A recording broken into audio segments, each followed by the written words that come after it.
ఎవరు big boss అని చాలా చర్చలు చేశారు. ఇప్పుడు ఒక ముగ్గురు ఉన్నారు బిగ్ బాస్లు, బిగ్గెస్ట్ బాస్.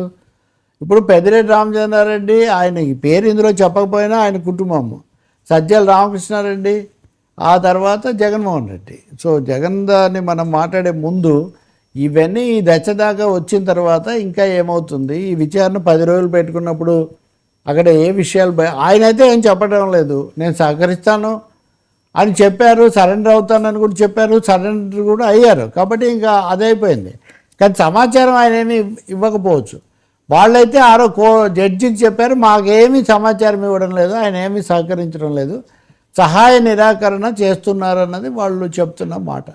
కాబట్టి ఇప్పుడు తదుపరి ఏం జరుగుతుంది అనేది ఒకటైతే, ఈ టీడీపీలో అయితే చాలా జోష్, కీలకమైన వ్యక్తిని, అందులో చంద్రబాబు సొంత జిల్లాలో ప్రధాన ప్రత్యర్థిగా ఉన్నటువంటి కుటుంబానికి సంబంధించిన యువ నాయకుడిని, పార్లమెంట్ సభ్యుడిని పట్టేసుకున్నాము, ఒక దశ దాకా వచ్చింది అనే ఒక ఉత్సాహము, లేకపోతే అత్యుత్సాహము, ఆ ప్రతిస్పందన అక్కడ కనిపిస్తుంది. వైసీపీ విషయానికి వస్తేనేమో వాళ్ళు ఇదే నిలబడేది కదా, అది ఇదేం చెప్తున్నారు. We have to see for some time, కొంచెం రోజులు చూడాలి.